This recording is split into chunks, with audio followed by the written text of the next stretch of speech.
It is becoming a bloodbath right before our eyes as training camp is approaching day by day. There are multiple positions where there is going to be a huge war to see who is going to end up on the Habs roster and who's going to be left behind. One notable one is even in net. Yes, there is a lot of talk surrounding Jacob Fowler right now as his appearance was made today in Brussels, taking some nice shots, putting on a clinic, and with Jakob Dobes seemingly penciled in for the backup spot, this is one of just a few major battles for position coming at training camp. We also got a big update on Adam Engstrom as Patrick Bexell, one of the top Habs European prospect scouts, reveals a lot about what he has been doing this year and the odds of him playing in the NHL, which is pretty incredible. A nice note on Florian Xhekaj from Marc Dumont, Montreal Hockey Now, and a little bit of trade talk as well. All that stuff coming up on this episode of Habs Digest, this live episode, and there's the chat. Jesse, we got Alex in here, made it for one. Mark Quintal, here we go. Mark Oren here, Alex again. We got so many wonderful fans in here, Jesse.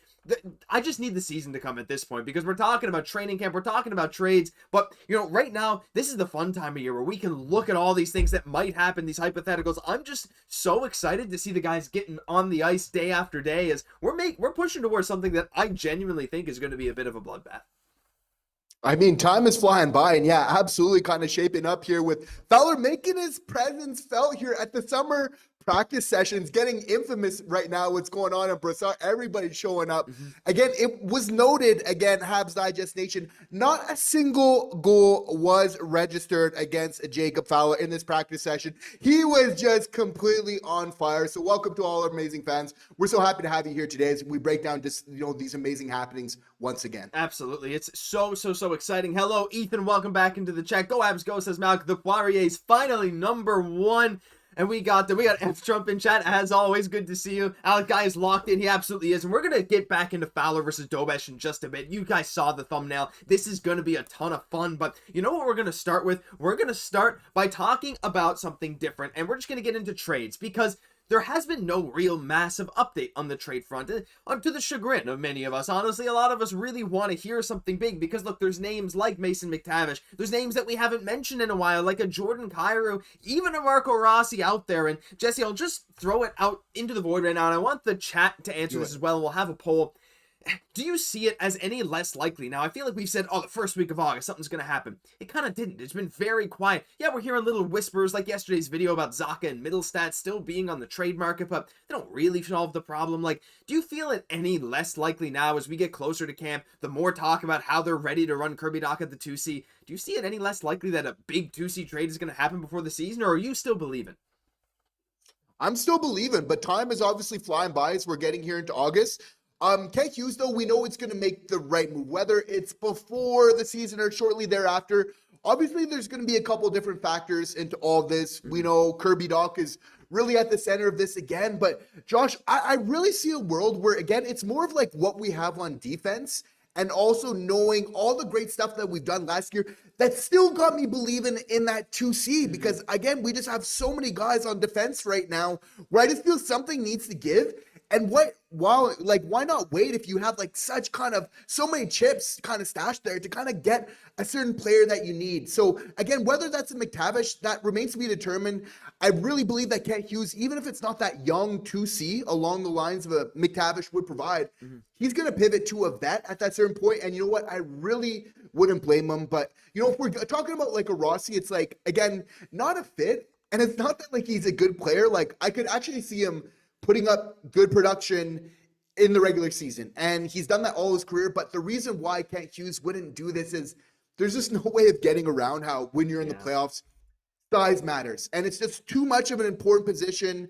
If, we really had our center depth kind of figured out and you feel like you kind of Rossi's kind of comes in on that third line of just a really stacked team, maybe. But for me, just really kind of not fitting there. Again, though, I always have liked this player. I've liked his work ethic. I think he's, he stood up for everything. Like, he hasn't really disappointed since he's been drafted. Despite his size, he's just come in as advertised. It's kind of hard to be, disappointed with him. He's doing everything he can do. But if we're talking about Kyrou as well, though, Josh, it's like, I don't think it's Kyrou that's coming, but I still believe there's like a strong chance of a Kyrou level of player coming in. But I've maintained, even with the Kyrou talk, even though he's a good player and he stands out noticeably to the eye test whenever you're watching the game, which for me, I'm old-fashioned, that still matters a whole lot, is that, like, for me, with this, like the wingers that you have right now in Demidov, obviously Line, Bolduc, we're talking about guys that we know our first line of like what could fit out that kind of that top six. Like we are good for wingers, and really Kent Hughes needs to actually get it right when he's like for the next trade, when we're giving a bunch of prospects. I really feel like we need to get set. Like we have some, but we can't just be dishing them away willy-nilly. It really needs to be for positions of need. So I really maintain we can get that impact player at that 2C in the near future. For me, it just makes sense instead of putting too much pressure on Xhekaj, even though he's coming soon. I could see Kent Hughes being a little bit more proactive in this situation. Yeah, I completely agree. And again, like, you know, as much as I want to see a big trade happen, there is no rush. And that's been the motto of Kent Hughes's tenure so far. Now, there eventually is going to come a point where you can't wait anymore if you want to make a move. You got to just take what's available. You can't always just wait for the perfect guy to fall into your lap. Just so happened it did with like the Noah Dobson trade, and our picks were great. But like, you know, it's going to get to a point. But again, like guy like Kairu's so good, not really a center. Marco Rossi is a center, 60 points in the NHL. But he has a lot of concerns with him at the same time, where Minnesota's not even willing to give him like $5 million a year. And then you have guys like McTavish who probably won't even get traded from Anaheim. So there's a lot of questions, but we do have our first super chat of the stream coming in from Caroline Chasson. Caroline, thank you so much for the $2. She says, the problem solver is Xhekaj. That's it. Speaking of not putting pressure on Michael Xhekaj and Jesse, but like, he is a problem solver. And I agree that I think Michael Xhekaj is going to make a huge impact for this team in the near future.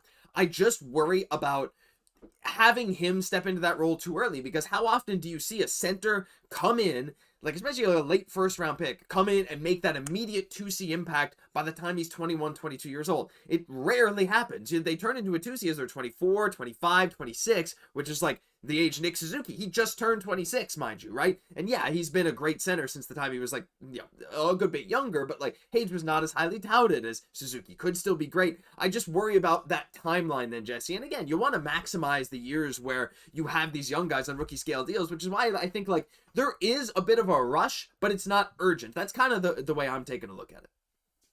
For sure. And again, that fits exactly with how Kent Hughes looks at things of we want to, you know, obviously, you know, improve the team while still keeping that longer term vision. And of course, that's really playing out with the 2C right now. Of course, Xhekaj, like we love him on this channel, full disclosure. Not only does he have the offense, maybe even a little bit better than touted, but he plays a two-way game and a tough game. Like there is just so much to like in terms of his attention to detail. Again, like he, again, is just impressing us on all accounts since he's been drafted. He was dear to our hearts to begin with.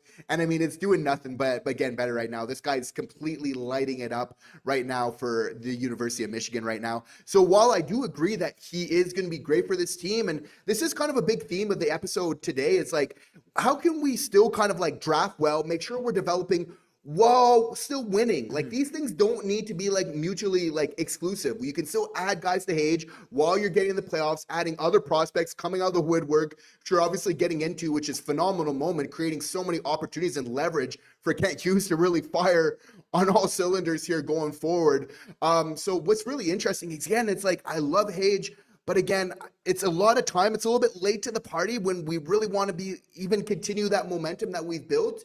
And at the same time, we need to give him a little bit of time to develop well. That's been the one issue before, where we just kind of rush him in. Okay, you're getting NHL right away, and then it doesn't work out. And then we miss out on like a huge potential, you know, star player for us, especially at the center position. We're not trying to rehash old burns here, a la Kotkaniemi, no. But just saying, moving forward, we know how I want to do things going forward here.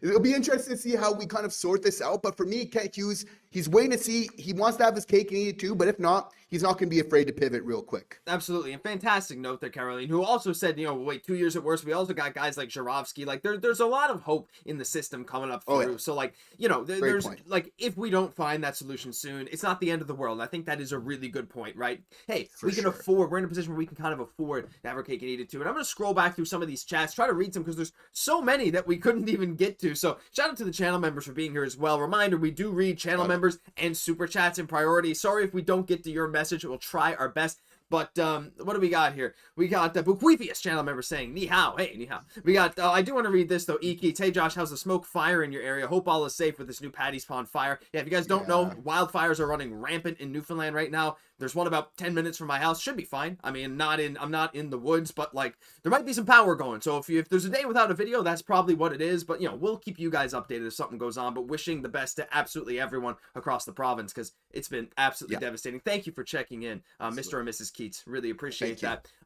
Back to a positive note. Let's go, Matt Quintal. If there's no trade talk, maybe something's brewing. Hey, silence before the storm. Maybe come before the storm. That's absolutely very possible. Alex saying, I don't think there's a pattern where it comes to Hughes in times for a trade. He makes the trade when it comes to him. And I think that's a good point as well. As I want to also read Ethan's here at the same time. Would you guys rather have the team's top 4 defense locked for the future, or if you could trade Reinbacher for McTavish and have a locked top 6 forward group, if you could straight up trade Reinbacher? And I think those two sort of go together in the sense of like, Ken Hughes just makes that trade when it falls into his lap. And if a trade like that falls into his lap, Jesse, I think it's a good question from Ethan before we transition to some of our young prospects who could be involved in trades like this. What matters most? Like a top 6 with this team right now? Like our team kind of has a lot of top 6 forwards. We have like 7 or 8 guys that are like, yeah, this guy could be a top 6 forward. And if we just get that real 2C to go along with it, it's like, geez, we got 3 lines of top 6 forwards. Or is Reinbacher that important to the decor? My answer is, I think it does depend. If it's straight up Reinbacher for McTavish, I really don't know what I would think. I think if Ken Hughes did it, I'd be like, okay, they know what they're doing, so I'll trust them. But at the heart of it, Jesse, I think defense for me is what's more important. And you see, like, there's a trend with these big mobile defensemen, these big, tall defensemen is a thing with a lot of cup-winning teams. You can have all the skill in the world. Maybe I'm too high on Reinbacher, but I still think if Reinbacher still pans out to be the prospect we think he could be, am I crazy for saying that that's what I would prefer to lock up over like a true maybe top 6 center? Great question, Ethan. Great answer, Josh. It's really, again, it's not the flashy answer that really will win you the Stanley Cups. And you have to feel like what Ken Hughes is doing right now is he's really structuring his attack really from the net out. Going forward, like, okay, first kind of get the goalie, and we kind of had that with Montembeault, then really solidify your defense because your forwards are in relation. Their effectiveness is very much related to your defense and how you can get the puck to them. And I've maintained on the show recently that if a trade hasn't happened for McTavish with the Montreal Canadiens, there's a strong likelihood that Reinbacher was involved and Ken Hughes did not want to do that deal going forward. So again, like you can really slice it a couple different ways here. But for me, I do feel like even though it's not like the very sexy answer to say is you really want to build the team from the net out, really from the goalie, have that platform attack where you can get it to your forwards there. Which again, Reinbacher is while centers are hard to come by, that right shot defenseman, I think he's going to be a little bit better than advertised. I had maintained, however, a Xhekaj for a McTavish. That makes a little bit sense because it's a little bit more apples for apples, something that's, again, a little bit more realized. But for a Reinbacher, again, for a McTavish, it's going off what the team needs, again, more than anything. We obviously love Xhekaj. We think he's a great player. That's what I'd probably go with here as well. Yeah, it's hard to disagree. We do see a chat here from Jabroni Rigatoni, which is a wonderful name. If you get McTavish, it has to be Xhekaj because he replaces Xhekaj, not Reinbacher. We have to be patient with him. Surgeries now are much better than 1 to 2 decades ago. Completely agree. And it's like, but I also don't want to trade Xhekaj for other reasons. And, you know, it's not business reasons, it's personal reasons. And so there's so many other things there. Fantastic chat here from Canucks Digest, Jesse. You know where this one's going? Big, tall? Our boy Tyler Myler is again. I'm saying big and tall. Man. I mean, like, I understand, you know? I'm saying, look, Reinbacher. We don't got enough D-men right now. Yeah. Like, we may need to consider a Tyler Myers. Like, we don't have anyone of that pure stature. The neck per 60 with Tyler Myers is, again, I need to get Mark Matheson, though. I don't know. Matheson's giving Myers a run for his money. Just saying. Matheson, you know, that's actually a good point. I haven't looked at it. Mark, can you... If Mark, if you're still here in the chat, can you send me that picture of Myers that you photoshopped? Because I think I'd like to bring it in at some point. Post haste. Yeah, it's anyway. The picture that we got of Myers is pretty great. Anyway, on a more serious note, yeah, there's a lot of question marks with this team right now. You guys are really engaging with this here. A couple more chats from the members. Mark Orr saying, as we get closer to the start of the season, GM start looking at the team he will ice this season and see if some tweaking is needed. That's why there are often more deals made in August, September. And again, like after moving Price's contract, once that's officially done, like maybe this will be a little bit of a waiting period, right? And after Price's contract is moved, which I think is basically inevitable at this point, as sad as it is to say, it's a good thing for the money. Once that's done, you're not making trades with like, oh, what if we can make the money work? Because once his contract is gone, you can still go 10% over the cap then before the season starts. You got to get back under before the season. So that would free us up to like 15 million that we could take on in salary, as opposed to like the 5 million we could take on now, right up to that 10% limit. So there's a lot of questions, Jesse, but I think Mark's had a good point there. Like, look, I mean, yeah, before we move on, I do think that's important too. Like, just because the trade's not happening now doesn't mean it's not going to, but as we start to get closer to training camp, we see this move like the Price deal, it opens up some other doors. So maybe Montreal has been talking a lot and say, hey, we'll do the deal with this other team, or like, I'm open to discussing, just wait till we get a bit more financial flexibility. And you know what? I'm down with that. For sure. And you know what? Kent Hughes, Jeff Gordon, they've seen the memes. They know what they need to do for this team, and you know that they're going to be on it. Oh, man, look at him. I mean, look, he's been in the kitchen. I mean, that chef's hat's still pristine, if I'm being honest. That's unbelievable. One sec. I gotta see if I can see if he's... I gotta see if Mark's gonna send me that picture of Tyler Myers. I gotta keep this checking on the side. No. Oh, wait, he did. Oh, yeah, there we go. Hold on. I'm gonna try and do this on the side, but you know, okay, I got it here. Sorry for the wait, everyone, because this is, you know, a little awkward, I suppose. However, it's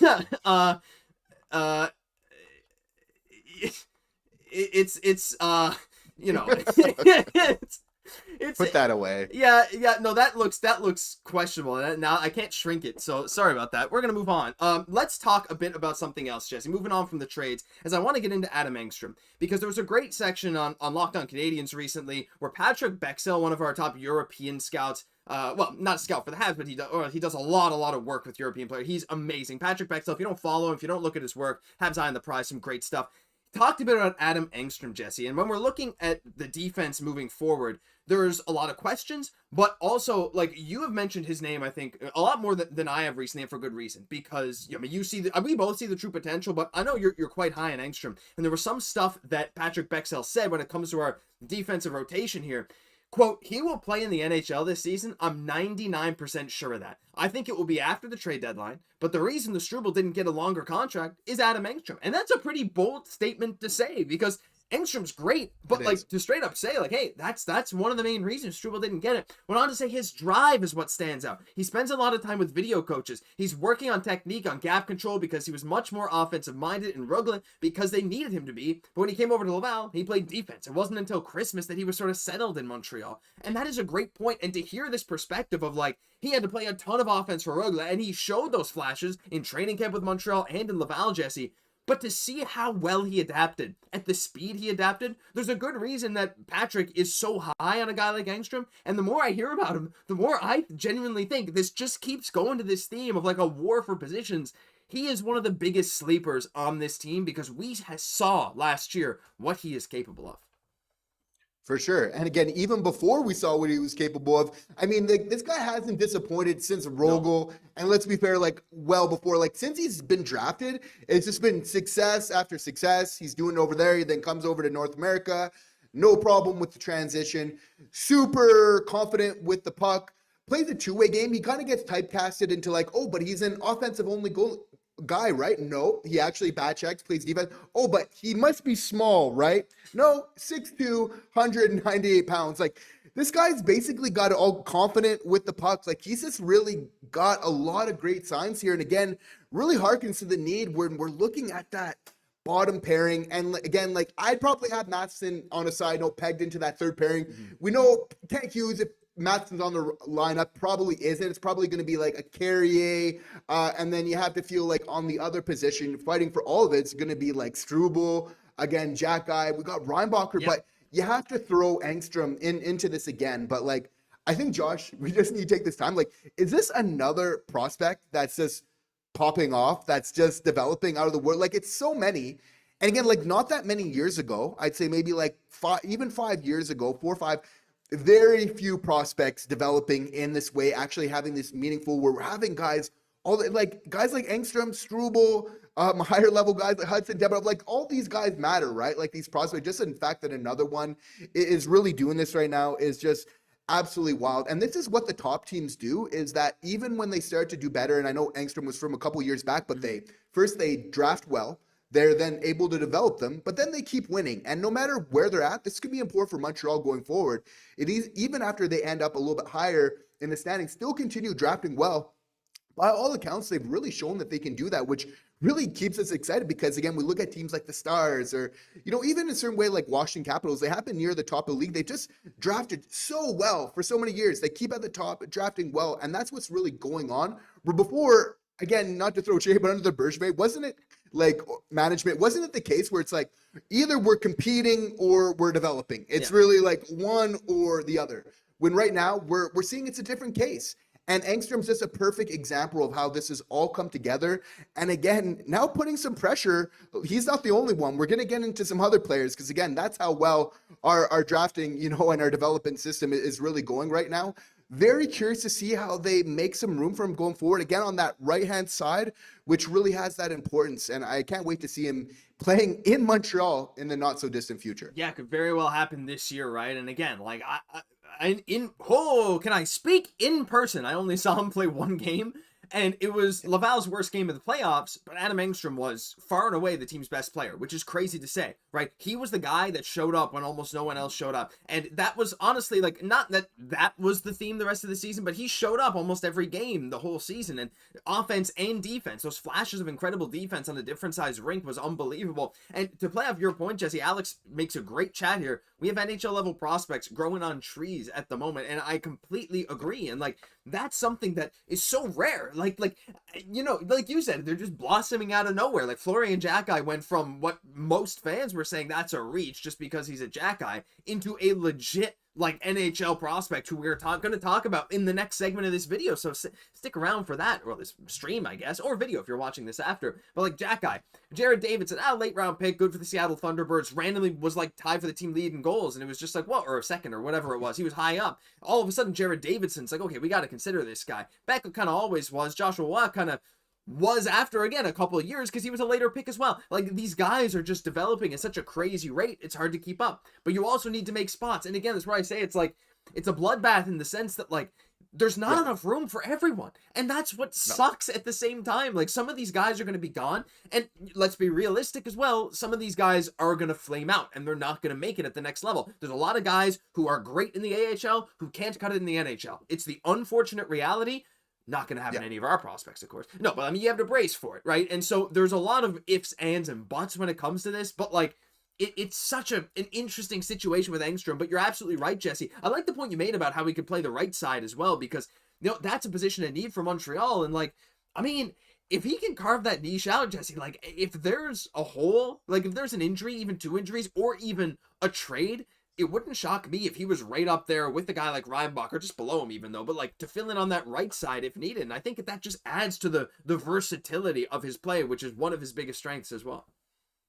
And that's the whole thing, is that like we can look at a guy like Struble, Xhekaj, Engstrom, Reinbach. Like there's things that we all like about all of them. And in a lot of ways, like these are all NHL level players. So again, like the amount of leverage that this is giving Kent Hughes, like we're not talking about some sort of fiction here. It's like Kent Hughes is going to need to figure this out sooner than later. He might be able to bide a little bit of time. Like it might be that Engstrom quite deservedly, gets a, should get a spot on this team, but for whatever reason, because of logistics, they have to put him in the AHL. But we seen him in camp last year doing the spinoramas, just looking like so great out there. Could very realistically be a world. And again, there's like a couple players. There's him, there's Xhekaj, we're going to get even, a little bit of Dobes, like, or into Fowler rather, where like these are all guys pushing at these different positions on defense with the forwards and in net already, where this team's getting better, but it's like, we're knowing Kent Hughes is like, okay, it's not good enough. We're already ready to really take that next step. And a lot of these players are just signs of that. Yeah, absolutely. Oh, I just can't wait. I can't wait to see how these guys are doing. We see some little hearts popping up in the bottom corner. Thank you for whoever's doing that. Really appreciate the love on the stream. You know what? You're absolutely right, Jesse. I love this Habs team. I cannot explain my excitement. It probably comes through in my tone of voice because every single day I'm like, I can't believe what we get to watch as Habs fans, because even if these guys get traded, or we'll see what we get back. If they play for Laval and are great, if they play for Montreal and are great, even mediocre, doesn't matter. We got their back, right? It's just such a crazy time to be a Habs fan. But I want to go back to the chat. There's so many that we missed. So sorry to all the chats that we're missing, but it's going crazy right now. You guys are supporting like crazy. And hey, if we just take Ethan Mods here saying, everyone like and subscribe. And that's all. Hey, you know what? Don't even need you to do both. If you could just click the like button. We got 300 people in here now. Just clicking the like button once means the world to us. Thank you so much. And just a little side note, we'll be pushing this a little more lately, but you might have seen a little thing popping up in the bottom of this video. We're always accepting applications at Digest Media. We got 60 different YouTube channels, Spotify shows, and we even have new writer positions coming up. So if you're interested in one of the big four sports, check out our website, digestmedia.ca/join us. So just a little heads up. We're going to be pushing that a bit more in the future, but you can get a chance to work with us. So that's a real thing. Send in your applications. But Jesse, you ready to talk about Flo? He's one of the guys, I know the fans always are. I love talking about this guy because I think again, if we're talking sleepers, this guy's right at the top of the list. Flow Dog, let's get into it. That's our boy. Let's get it. All right. So this comes from, again, Marc Dumont doing some fantastic work at Montreal Hockey Now. Link down below, of course, as always, Canadiens prospect rankings. And they got to Florian Xhekaj. And Florian Xhekaj had a massive jump from last year to this year. And you have to imagine, there's for good reason. It's not even you have to imagine. You know it's for good reason. 21 years old, shoots left, played center/left wing. It was more so wing in the playoffs. Center was more of a spot position, but he did do it throughout the season. It's not like it was no center. There's a reason center is written there because he has done it, but he is more of a winger at this point. Laval Rockets, 6'4", 205, picked 101st overall in 2023. Xhekaj enjoyed the biggest bump in our annual rankings, going from number 19 last season all the way to number 8. It's a testament to his fantastic rookie season in the AHL, which saw him score 24 goals, a Laval Rocket rookie record, by the way, while playing mostly on the fourth line. And the other part about this is, when you look at the other quote in this article, is that he also had an impressive amount of versatility and creativity. He was used in several different situations by Pascal Vincent, who was also recently honored. He has been an amazing coach for Laval. 6 of Florian Xhekaj's goals were game-winning goals. He also managed to score 4 special teams goals, power play and PK. He was all over the ice, Jesse. He led the team in penalty minutes. He was their most physical player. He is one of their biggest players. And he was also one of their top offensive producers, despite playing a lot of penalty kill, but some power play, and fourth line. He's one of these guys that I don't even know how to project for the future of the Montreal Canadiens, but I've gotten to the point where I'm so excited by the curve that I've seen from him that I don't even know if I can confidently list a ceiling for him anymore. I feel like it's crazy to say, but that's how I'm feeling. NHLer at the very least. We have to put up Florian Xhekaj. He's going to grab that opportunity and sink into it. Believe me, this has been one of the guys coming in. There's been some AHL guys, but the ones that have those aspirations to get in with the main club, they're coming. Florian Xhekaj is part of it as well. Again, ranking ahead of Swarovski and Joshua Roy from the Montreal Hockey Now in terms of prospects, I think just interesting to know. And really, Florian Xhekaj has just been a piece of pure drafting brilliance again from Kent Hughes. We thought it was all about kind of the name and maybe kind of a safer pick. But again, so many guys like Engstrom and others, it's just since being drafted, they've done nothing but just impress and get better. And part of that is the Habs helping them, their development team along the way. But the larger part is on them, especially with these later round picks, to really take their development into their own hands and really shine with it. And I mean, that's exactly what Florian Xhekaj's done. I mean, we can't say any different. Scoring 24 goals last year, set a franchise record for rookie goal scorer for the Laval Rocket, smashing the previous record of 17 by Lucas Candata. But what's most impressive about this, Josh, not doing this playing third line minutes, he's doing this playing on the fourth line here. So, I mean, it's just absolutely unreal. We're such a huge fan of Florian Xhekaj. Again, just that we have players like this on the team, like Arber Xhekaj. It's the more, can we get more players? Yes, we can. Absolutely, Florian Xhekaj, where he's got the skill, but he plays the game really hard, honest effort. It's just hard not to like players like that. It's hard not to think that those are the type of players that you need, to win in the playoffs. So, just kind of represent that Hamilton spirit of where he's from. Shout out to Hamilton, Ontario. We're just so happy to have this prospect in the organization. Yeah, for sure. I mean, I feel too, the Brantford Bulldogs, they're just I don't know what's up with them and like getting these physical monsters. Shout out Brantford. I love that Shout too. out Brantford. Yeah. Like we got Arber and then we got Florian and we also got Owen Protz who played with both of these guys and who is again like the most violent guy on the ice. And it's like I don't know what it is with that organization, but they just produce banger after banger after banger. Like it's nuts. And Florian coming in though, again like there are some concerns like, oh, is his skating NHL level? Well, I mean, you know, maybe it's not the highest here, but it's not bad. What about his defense? Well, he played a good amount of PK and was surprisingly really not that bad a 5v5 defense. And again, used his physicality very well. Is he like elite at gap judgment, blah, blah, blah? Like, well, no, he's not a defenseman, but still, like, he's fine, right? He's very serviceable. He has a good stick. Like, it feels like all the aspects where we were, like, is he gonna make this work at the next level? I don't even know if he needs to. Like, if you're ceiling, like, if you're looking at what he can project to be, this dude can be a banger in the NHL, get a ton of penalty minutes, drop the gloves, hit you really hard, but also, like, if you put him in the right situations, you can play him on your second penalty kill. You could put him out there in an offensive situation, and he'll hold his own. He'll maybe keep possession of the puck in a board battle and bury a shot if he gets in close, and that's, like, about all you can ask for, right? So there's so many unbelievable things with a Florian Xhekaj. You know what? I'm going to put up a poll,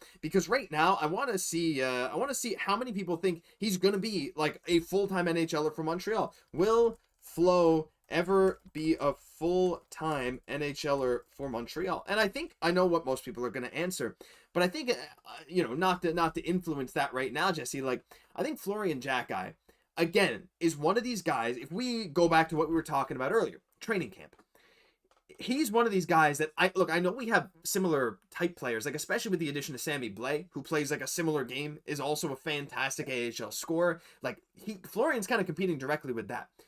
Would it absolutely shock you to see Florian at least make a very difficult decision with Habs management as it comes down to the end of training camp? Because, like, this is what I'm so excited about. We talked about it with Engstrom. We're about to talk about it with the goalies. And even the wingers, like Florian, to me, and even a guy like Beck and Kaiden, these are guys that are going to absolutely be battling every single day at training camp to say, I deserve it. I need to be on this team. And, I mean, what better motivation, too, than to play with your brother?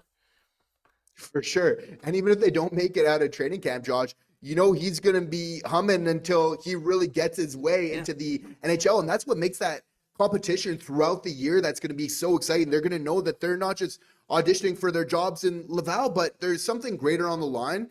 And while last year there was a little bit of kind of rumors and spec about like, oh, will Florian be added to the team there? It's like, while that might have been a little bit, you know, premature to think last year, going this year into the playoffs, totally reasonable thing. Could Florian Xhekaj crack into the playoff roster for the Montreal Canadiens? If he's playing good hockey, Josh, I want that to happen. I saw how Arber Xhekaj affected the game from the defensive end. I think bringing a guy like Florian as well, like I am completely there for if he can play. That's the caveat. If he can show that. But having either like a Samuel Blais, as I've mentioned to you before, it's like I want a guy like Sammy Blais or Florian Xhekaj in the lineup for starting off the playoffs next year. And you best believe Arber Xhekaj better be there as well. It's a given at this point, all right? We know this now. Yeah. We've learned. Yeah. You know, but like having like the fact of having both of them together would be nuts. Now, there's certain things that we have in common with Arber, which we need to say. It's not just all rainbows and unicorns here with Florian Xhekaj. It's like he had the most penalty minutes in the AHL last year. You know what, though? With the type of year he's having scoring 24 goals, I'm okay with that. Like, that's a part of the way you're getting involved in the game. Him developing going forward, I'm going to have if you're the coach, you want a little bit of a tighter leash on that. That was okay there. We still need to go forward because you've shown you're an effective player. You can play, you can kill penalties. You can play the power play. You can play 5v5. Like, we need you out there on the ice. Mm-hmm. That's going to be the next kind of phase for Florian Xhekaj. Just as we've seen Arber Xhekaj, even I called it out that he needed improvement. Guess what? He did it. Mm-hmm. I believe that Florian Xhekaj can do the same thing. It's just going to be like a normal evolution. They're aware of it as well. It's more about just, actually putting effect in the game when you're having your heart in the right place and sometimes just kind of toning it down a little bit. Again, I'd much rather have players like Florian, like Arber, that you got that compete in them and you just need to kind of tone it down than rather bringing guys in we've seen in the past that maybe where that competes a little bit less missing.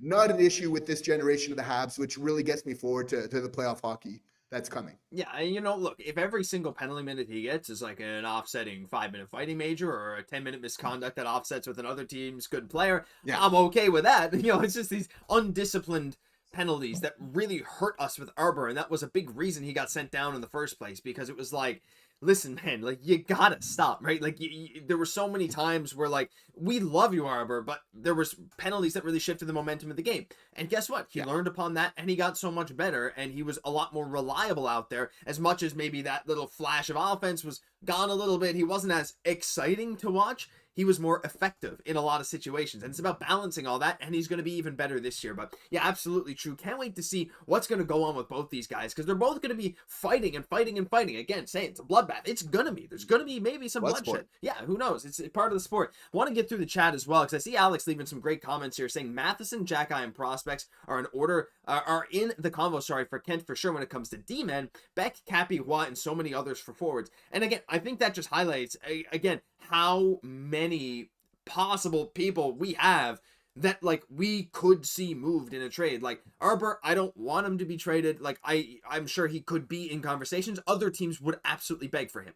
I absolutely agree. Matheson makes sense. A lot of deep prospects that maybe we, like, even an Engstrom, who knows if we don't see a long-term future for him, if he's blocked out because of all the talent we have, could be in the conversation. Beck, Kaiden, Watt, 3 guys that Jesse, is it crazy to say that these guys could easily be top 5 to 7 prospects in other systems, and they're all, like, you know, they're around the same. Some of them are around the same for the Habs, but, like, some of them are even dropping a little lower, like a Joshua Waugh. The fact that we have all these guys, and as Alex says, I have full faith in management. Whatever moves they make, I can always see a logical reasoning behind it. I think that's, again, just one of these other things. And before we even get into the goalies, which is another position of strength for us moving forward, somehow has been, like, that's crazy, because that was such a big concern, like, just a year or two ago. I can absolutely see it, like, the sheer amount of guys that would improve other teams' prospect situations pretty significantly, like a team like Boston, who doesn't have that many guys, while it wouldn't actually detract that much from Montreal's future. It's just a perfect position of leverage to be in. For sure. And it's all about just kind of right now with Kent Hughes determining which players that you need to get ahead of that. Because when you have a bunch of prospects, the worst thing you can do is then not give them time to develop. Then they don't play as well, and then their trade value just completely goes down. That's the situation you don't want to happen. So you definitely want to get ahead of that. So Kent Hughes is identifying right now, like, which guys do we kind of want to bet on right now, and which guys do we need to do some trades while there's still the value there to really help the team in other ways. Again, I feel that does speak to the 2C situation. It would make sense to kind of package that together. So I'm optimistic that there's a lot in the works there, but you have to feel like Kent Hughes keeping that larger mission, but something's going to need to be done. It's going to be hard because there's players that we like, but we know that the end result is going to be something that we are really proud of. Yeah, I'm proud of how this team looks already, if I'm being completely honest. Like, there's so many amazing things happening right now. I'm seeing a lot of people say maybe Florian or Tyler Thorpe coming in to replace a guy like Josh Anderson. Hey, in a couple of years, if Florian's a full-time Anderson replacement, 90% of you, by the way, 91% I think it said yes, Florian will eventually be a full-time NHLer for the Montreal Canadiens. That just goes to show the hope and the faith that we have, not only in management, but Florian Xhekaj himself, these Xhekaj brothers, whose development curves never seem to slow down. Unbelievable stuff there. But I think it's time to dive into the goalie situation, Jesse, because this is something we've been wanting to talk about for a while. We'll flash up the clips here. Jacob Fowler was making an appearance, and you know what? We were talking a lot about how Jakob Dobes had the backup spot locked up. And I still, to some extent, believe that, because, look, Fowler's very young. He's a little inexperienced. Yes, he has done a lot of great stuff at every level he's been at. He's a guy that he will self-proclaim that, you know, he's been doubted at every step of the way, yet he just keeps on winning. And we saw it. He stole the net from Cayden Primeau, and he was better than Primeau in the playoffs. Now, some of you might argue not. Some of you might argue that he was, but regardless, he played well enough to steal the net, at least for a number of games, from a guy who was one of the best goalies in the AHL last year. And then you have Jakob Dobes, who is the star of the new jump bed ad, which his Habs teammates absolutely adored very clearly, that post on Instagram. That was a great picture. I wish I had that picture right here. But Dobes, even so, Jesse, like, yeah, the playoff numbers, whatever, they're not great because it was like 2.5 games, and it was a weird sample size. But he even came in and full-time stole the backup net from Cayden Primeau after being solid in Laval. He had that stretch of 5 games, his NHL debut, a shutout, right? Like, this guy has proven to be so good. But Jacob Fowler's not that far behind, I think. Now, again, I think there's a lot of stuff yet to be seen with Jacob Fowler, because in 8 games in the playoffs, he went to the tune of a .902 save percentage, 2.48 GAA. He had a pretty rough game in there as well. But honestly, like, most of those games, I think 6 or 7 of the 8 were, like, solid. 6 were, like, pretty darn good. So I do wonder, when we're looking at the training camp this season, is there any world that Jacob Fowler could even make a push to like, now I don't want to go back to the 3 goalie situation. I don't think with the way this roster is built that makes any sense. I don't think it makes sense for the goalies, and I don't think it makes sense to sacrifice one of our defensemen or forwards, because I think having that versatility is very important. But what I do think is true is that Fowler is locked in and ready to make his case and make that decision as difficult as he possibly can. And again, I don't think that Fowler is going to make the team out of camp. But with him coming up to practice here at Brassard, again, not the first guy from the Rocket to do this, but a subtle way of making his presence felt. And I feel like, Josh, it's going to be sooner than later. It's going to be over the course of his season. Jacob Fowler is going to be playing well, as he's done over the course of his career, continue to just prove people wrong. And slowly that pressure, we know that media attention that the teams get here in Montreal, it's going to start building. And the Habs are going to hear about it. Dobes, Monty, they're going to hear about it. They're professionals, and they don't know hold their own in this situation. But they know, again, steel sharpens steel here, and they're well aware of who is in the wings. They like their position. Dobes fought real hard to get here into the NHL, and he's not going to be too quick to give it up real quickly. Here's what's so great about this situation, however. Dobes is good. We like Dobes. So the ideal thing is he can hold down the backup position and be that key tandem that we've been missing in now since Allen and really Montembeault, and that made a huge difference, again, for this team going forward in their success. So that is so huge, and that's the ideal thing, is for Fowler to then develop, and then the next year, then kind of all bets are off, and Jacob Dobes knows that as well. But there's a way where, like, if an injury happens this year, either to Dobes or Monty, where Fowler comes up and he just steals the net. Like, he does this. This is what he's done his whole career leading up to the NCAA. He then last year with the Laval Rocket, Primeau gets injured once he gets called up, actually. And then Fowler takes his spot there as Laval's the starter and kind of runs with it. Only as a courtesy, he kind of got tossed back to Primeau. And Fowler basically finished off again. He basically won the job twice with all the bets against him when saying, like, you really need to prove it. And he still did it not long ago for the Laval Rocket. He's going to do the same thing with the Montreal Canadiens. It's just a matter of time. And again, and it's no disrespect on Dobes, and we don't want to get too ahead of ourselves, but we need to start thinking even about his future in the very near future, as much as we like him, and making some very pragmatic decisions where, like, Montembeault has been unreal. Dobes has been really good too, but Fowler is the type of guy that can take your team to the next level. Yeah. Kind of similar to, like, how Patrick Roy, right? Like, I know the jersey you have right behind you. Like, that's what Fowler makes me think of. Like, he has that same fire, Josh, and that's what's got me really fired up about this player. Yeah. Do I have, I think I do. Hold on. No. Oh, man, I used to have a fire emoji here. I don't anymore. What did I do to that? Gotta find it again. But yeah, absolutely. Like, he has that fire behind him, and that's why, like, and I want to also, like, specify. I think a lot of people in chat are saying, hey, you don't rush him. There's no need to rush him. Give him a year or two in Laval and see what he can do. And I'm fully on board. Actually, Mark Orr made a great point in chat. So I voted no on Fowler for this year, but I do not rule out a game or two at the end of the season if we have a spot locked up just to get a taste of the NHL level game. That is probably the take I agree with the most. I actually think that that's very reasonable. The poll right now as to whether or not he will play in the NHL this year is pretty 50-50. But I want to clarify that I'm not necessarily saying rush Jacob Fowler to the NHL.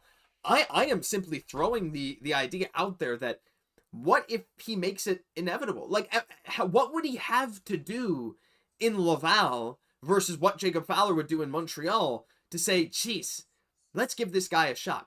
And I think that the answer probably still is he's not going to get a full-time shot, simply because we see great goalies have unbelievable seasons in the AHL a lot, but they don't crack the NHL because there's already a solid goalie situation ahead of them. Like, even a guy like Dustin Wolf was so good in the AHL, but he couldn't crack that full-time NHL. Devin Levi did get a good run with the Sabres, but ended up staying in Rochester. So it's like, even if Fowler is, like, the best goalie in the AHL this year, I think that he probably won't get a full-time stint with Montreal.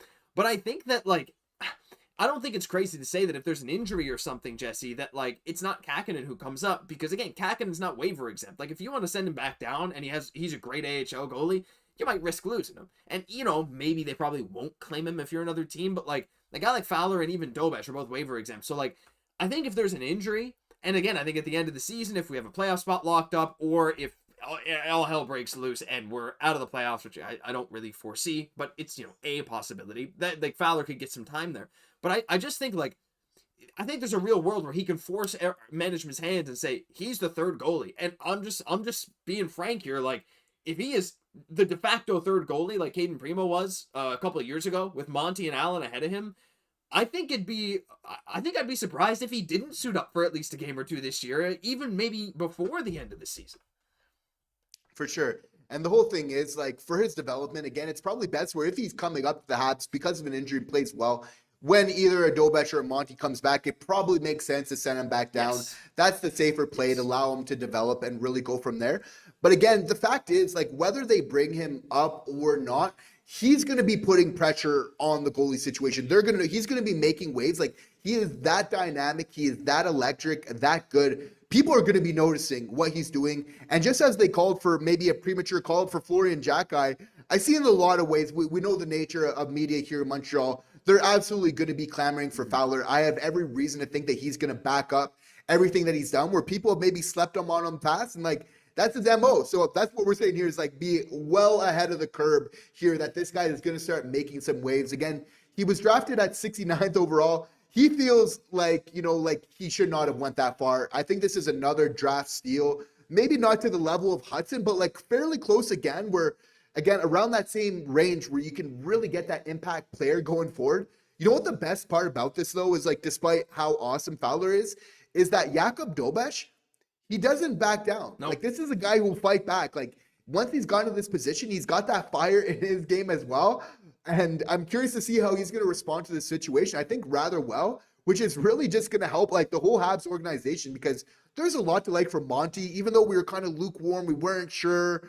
Like, he has just completely won the hearts of Habs fans. Jakub Dobes, so much to like. Fowler, I think it speaks for himself, just completely electric, dynamic player. So, just so much to be excited about with this Habs net right now. Yeah, I can't wait for it. And again, like you said, Jakub Dobes, like, just so fun to watch, because he's one of those goalies that just, he was aggressive, but also like never back down, right? That Jordan Greenway stuff where Greenway got into his face. Greenway's a monster. He's like 6'6" and like 250. He's huge. And Dobes just laughed at him. Dobes was like making these crazy breakout passes from the moment he set foot on the NHL rink. Like, it was craziness. Yeah. And to see him be able to pull that off, let alone try it, right, was unreal. So, like, I think for Dobes even, this is another guy that we're like, geez, is he going to push Monty? I don't think so. I think Montembeault's underlying metrics are so unbelievably good, and with a good defense, Monty, like, he could be like, now, I don't actually think he's gonna come close to like winning the Vezina or anything, but I'm saying if you have a good season, his numbers will start to really surprise people, right? And like the ultra super duper mega dark horse, I don't see it happening. Like, I think he's awesome. I don't think he's quite that. There's so many good goalies in the league, but like, what I'm saying is I think you'll start to see our goalies have those win numbers and save percentage numbers and goals against average numbers start to get a little bit more inflated as the team gets a lot better. We score more goals and our defense improves. So I think that's going to be a really interesting thing to watch this year. As we got Doug Saylor re-upping his membership for 14 months, Doug.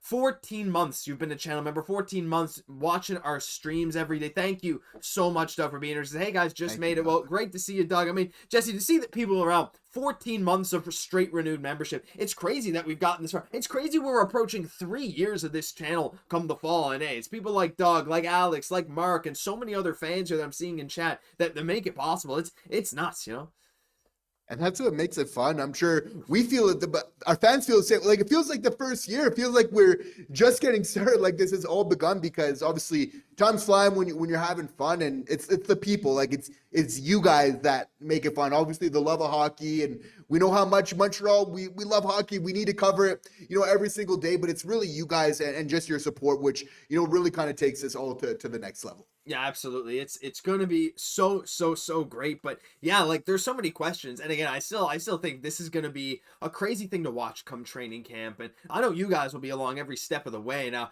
we're still in the middle of August, and we got even chats here about Kirby Dach coming in. A lot of people talking about a lot of different players. And that's the best thing about the Alex, when am I joining Habs Digest? Hey, we still got to get some channel members on videos. And by the way, hey, Alex, again, if you want to, any of you guys want to write for any of the big four team in any of the big four sports in North America, check out digestmedia.ca/join us. We're hiring for like 60, 70 different teams. So like, just have a look, take a look there at the website.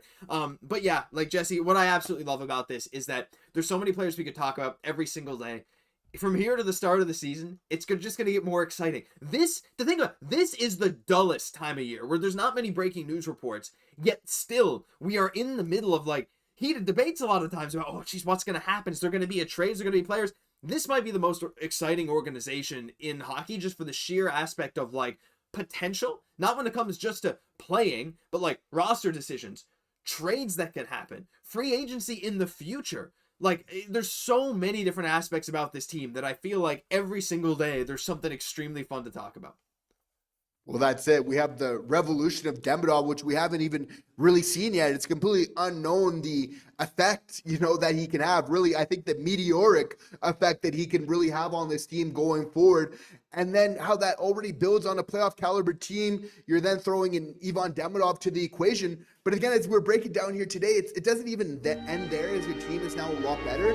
It's all these prospects that still haven't even really come into the organization yet and come to fruition, which really makes it so exciting that we have this cycle right now where it's like, okay, winning games, but where you can still add talent, but you're drafting them well, which is helping you win game, and really just keeping this whole law of attraction right now going for the Montreal Canadiens. Yeah, it's so crazy. The Habs are such a fun team, and law of attraction is a great way to put it. We got fans, like, we've been here since the start. I mean, not since the start, but I mean, 2022, right after that cup run, the year after, like, listen, like a full year after that, there were some dog days in there, but that's when we started. You guys have been coming up with this channel. Like, can you imagine when this team gets good again? The bandwagon fans, hey, they're welcome. They're absolutely welcome, because you know what? If I wasn't already a fan of the Habs, I'd find it a hard time not to be a fan of the Habs. It's so exciting. But yeah, Jesse, I think that's going to do it for today. Any final chats about what's going on with the future? I mean, we had a bloodbath. Like I said, I've said it about 5 times today. We're backing up that title, baby, because that's what's gonna happen in training camp. I just can't wait. I need September to come. I need something.